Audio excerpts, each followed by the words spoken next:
Hello প্রিয় student, আশা করছি তোমরা সকলেই ভালো আছো এবং সুস্থ আছো। তোমরা যারা দশম শ্রেণীতে পড়ছো তাদের দেখবে আলোবাবু চ্যাপ্টারটি রয়েছে। আজ আমি আলোবাবু এই যে গল্পটি রয়েছে বনফুলের লেখা, এই গল্প থেকে কিছু গুরুত্বপূর্ণ এমসিকিউ এবং এসিকিউ প্রশ্ন এবং তার সাথে সাথে তার উত্তরও আলোচনা করব। আর বলবো আমি এর আগেও কিন্তু আলোবাবু যে চ্যাপ্টারটি রয়েছে, গল্পটি রয়েছে, এই আলোবাবু গল্পটি কিন্তু লাইন ধরে প্রতিটা লাইনের মানে সহ আলোচনা করে ভিডিও দিয়েছি। তোমরা যারা এখনই দেখোনি একবার গিয়ে চেক করে নাও। তোমাদের দেখবে ওই গল্পটি পড়ার পর এই যে আজকে প্রশ্ন উত্তরগুলো আলোচনা করব খুবই সহজ মনে হবে। তাহলে চলো প্রশ্ন উত্তরগুলো আমরা শুরু করি। প্রথম প্রশ্ন দেখো রয়েছে, আলোবাবু গল্পের লেখকের নাম কি? দেখো, প্রতিটা গল্প হোক বা কবিতা, লেখকের নাম কিন্তু পরীক্ষাতে আসে, তাই লেখকের নামগুলো তোমরা একটু ভালোভাবে মনে রাখার চেষ্টা করবে। লেখককে বনফুল। দ্বিতীয় প্রশ্ন দেখো, আলোবাবুর প্রকৃত নাম কি? কি ছিল?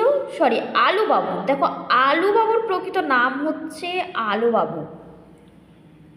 এগুলো দেখবে যদি খুঁটিয়ে খুঁটিয়ে পড়ো না, তাহলেই তোমরা সমস্ত জিনিসটা দেখতে পাবে।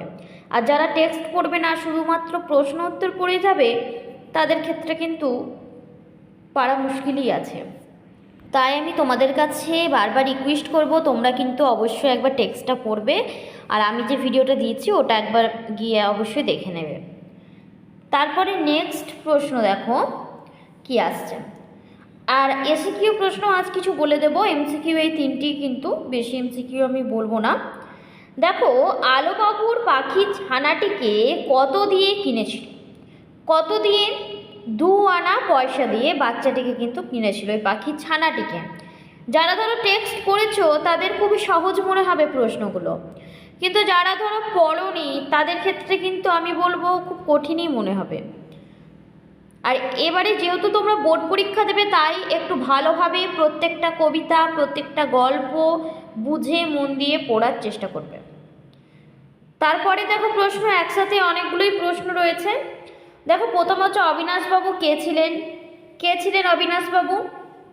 না, অবিনাশবাবু নামজাদা একজন উকিল ছিলেন, যার বাড়িতে কিন্তু আলোবাবু আশ্রয় পেয়েছিলেন। দ্বিতীয়বার কোথায় আলোবাবুর সাথে ডাক্তারবাবু দেখা হয়েছিল?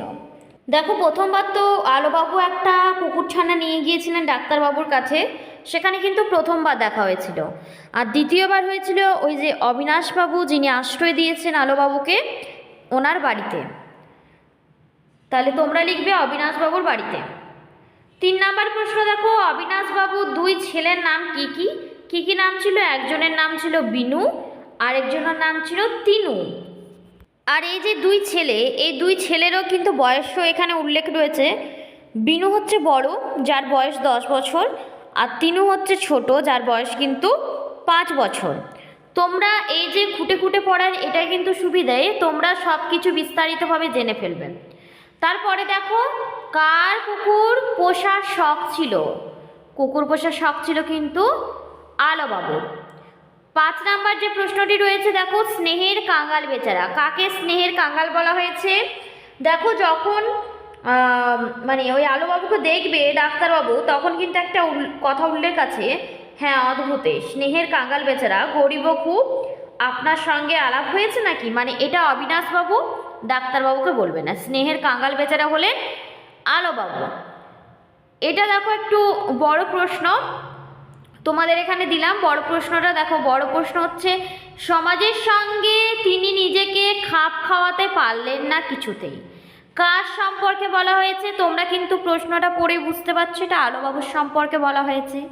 তিনি নিজেকে সংসারের সঙ্গে কেন খাপ খাওয়াতে পারেননি? এর পরিণতি কি হয়েছিল? তার শেষে কিন্তু কি পরিণতি হয়েছিল সেটা তোমরা কিন্তু বিস্তারিতভাবে লিখবে। এটা কিন্তু 5 নম্বরের প্রশ্ন ছিল। তারপর দেখো, আবার একটু শর্ট প্রশ্নে চলে এসেছি। আলোবাবুর মুখটি কিসের মতো দেখতে? কিসের মতো দেখতে ছিল তোমরা কিন্তু লিখবে। আলোবাবুর গায়ের রং কুচকুচে কালো ছিল, মুখটি কিন্তু বেগুন পোড়ার মতো ছিল, তোমরা লিখবে। দ্বিতীয় প্রশ্ন দেখো, আলোবাবুর সঙ্গে গল্পকথক অর্থাৎ ডাক্তারবাবুর প্রথম কোথায় দেখা হয়েছিল? ওই দেখো দ্বিতীয় দেখাটা আমি তো বললাম অবিনাশবাবুর বাড়িতে, আর প্রথম দেখা হয়েছিল ওই যে একটা ছোট পাখির ছানা তিনি নিয়ে গেছিলেন, যার পায়ে চোট লেগেছিল, তাকে দেখাবার জন্য ডাক্তারবাবুর কাছে আলোবাবু নিয়ে গিয়েছিল। তখন নিয়ে গিয়েছিলেন বলে ওই ফার্স্ট দেখা সেখানেই হয়েছে। তারপরে দেখো নেক্সট প্রশ্ন কি রয়েছে, আলোবাবু রোগীর ক্ষতস্থানে ভুল করে কি লাগিয়ে দিয়েছিলেন? কি লাগিয়ে দিয়েছিলেন ভুল করে, যার জন্য তাকে কিন্তু ডাক্তারখানা থেকেও বের করা, মানে ওই হসপিটাল থেকেও বের করে দেওয়া হয়েছিল, সেটা হচ্ছে কার্বলিক অ্যাসিড। কার্বলিক অ্যাসিড ঢেলে দিয়েছে। দেখো এই কয়েকটি প্রশ্ন উত্তর তো তোমাদের গেল, তাছাড়াও আমি কিছু বলে দিই। ওই আলোবাবু কখন কেন পাগল হয়ে গিয়েছিলেন, এই একটা প্রশ্ন যেটা গুরুত্বপূর্ণ রয়েছে। আর অবিনাশবাবুর বাড়ি থেকে আলোবাবুকে কেন তাড়িয়ে দেওয়া হয়েছিল সেটা একটা লিখবে, কারণ এটা হচ্ছে, এই উত্তরটা হবে তোমাদের ওই কুকুরটাকে একবার চুমু খাবে, আর অবিনাশবাবুর যে ছোট ছেলে রয়েছে তিনু, তার গালে একবার চুমু খাবে, যার জন্য একটা পোষ্য প্রাণীর মানে ইয়েতে ছোঁয়াতে একটা বাচ্চা কিছু ইফেক্ট করতে পারে, যার জন্য এটা আলোবাবু কিন্তু ভাবতেই পারেননি যা, আর অবিনাশবাবু সে কারণে তাকে বের করে দিয়েছে, তার বাড়ি থেকে তাড়িয়ে দিয়েছে। তো এটা কারণ হবে। আর একটা বড় প্রশ্ন তোমাদের আর একটা বলে রাখবো, স্নেহের কাঙাল বেচারা গরিবও খুব, এই প্রশ্নটা কিন্তু মান 5-এও তোমাদের দিয়ে থাকতে পারে। তোমরা যে এই প্রশ্নটা আছে না, এই প্রশ্নের উপর একটু বেশি জোর দেবে, দেখবে এসএকিউ, এমসিকিউ বা তোমাদের এলএকিউ, এই তিনটে ক্ষেত্রে একটা না একটা দেবেই শিওর, একদম 100% শিওর। আর যে প্রশ্নগুলি বললাম এগুলো তো শুধু বাছা গোছা প্রশ্ন, কিন্তু তোমরা যদি টেক্সটটা পড়ো, খুঁটিয়ে পড়ো, দেখবে বহু প্রশ্ন রয়েছে। তাই তোমরা কিন্তু শুধু এই কটা প্রশ্ন পড়েই চলে যেও না, তোমরা আরও অনেক প্রশ্ন পড়ো, অনেক কি বলবো কোয়েশ্চেন ব্যাংক এসব পড়ো। আমি তোমাদের কখনোই অ্যাডভাইস দেবো না যে তোমরা শুধুমাত্র আমার প্রশ্নপত্রগুলো পড়েই যাও, কারণ তোমরা এটা বোর্ড পরীক্ষা দেবে। তাই আমি বলবো আমারটা তো পড়বেই, তার সাথে সাথে তোমরা নিজেরাও ভালোভাবে কিছু ব্যক্তিগতভাবে প্রিপারেশন করো, দেখবে একটা ভালো রেজাল্ট হয়েছে। আর পড়াশোনাতে মন বসছে না এরকম অনেক ছাত্রছাত্রী রয়েছে তোমরা, তাই আমার এই চ্যানেলে কিন্তু ওই পড়াশোনার যে টিপস ট্রিক্স সব দেওয়া রয়েছে, তোমরা একবার চেক করে নেবে, দেখবে তোমাদের পড়াশোনা করতে খুব ভালো লাগবে, তোমরা পড়াশোনাটাকেই ভালোবাসবে খুবই। তো আজকে আমার এই ভিডিওটা তোমাদের যদি ভালো লেগে থাকে তো চ্যানেলটিকে সাবস্ক্রাইব করে দেবে, যাতে এরকমই তোমরা নতুন নতুন ভিডিও খুব সহজেই পেয়ে যাও। আর তোমরা অবশ্যই কমেন্ট করবে যে তোমাদের কীরকম ভিডিও চাই। আমার আজকের এই ছোট্ট ভিডিওটি এ পর্যন্তই থাকলো। তোমরা ভালো থাকো, সুস্থ থাকবে, আর মন দিয়ে পড়াশুনো করবে, সামনেই বোর্ড পরীক্ষা, আর বেশি দিন দেরি নেই। তাই তোমাদের প্রত্যেকটা ছাত্রছাত্রীকে আমার তরফ থেকে অনেক অনেক শুভেচ্ছা এবং ভালোবাসা।